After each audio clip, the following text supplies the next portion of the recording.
बहुत पहले की बात है। एक शिल्पकार मूर्ति बनाने के लिए जंगल में पत्थर ढूंढने के लिए गया।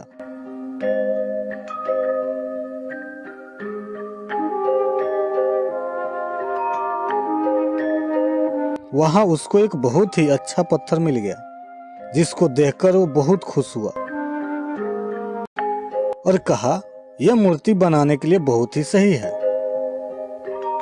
जब वो आ रहा था तो उसको एक और पत्थर मिला। उसने उस पत्थर को भी अपने साथ ले लिया। घर जाकर उसने पत्थर को उठाकर अपने औजारों से उस पर कारीगरी करना शुरू कर दिया।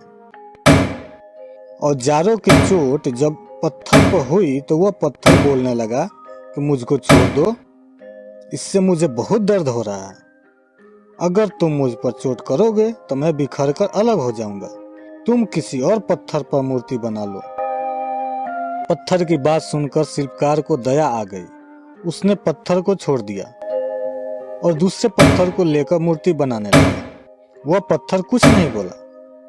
कुछ समय में शिल्पकार ने उस पत्थर को बहुत ही अच्छी भगवान की मूर्ति बना दी।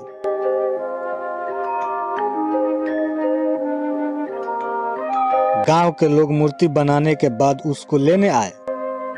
उन्होंने सोचा कि हमें नारियल फोड़ने के लिए एक और पत्थर की जरूरत होगी। उन्होंने वहां रखे पहले पत्थर को भी अपने साथ ले लिया। मूर्ति को ले जाकर उन्होंने मंदिर में सजा दिया और उसके सामने उसी पत्थर को रख दिया। अब जब भी कोई व्यक्ति मंदिर में दर्शन के लिए आता तो मूर्ति को फलों से पूजा करता, दूध से स्नान कराता और उस पत्थर पर नारियल फोड़ता था।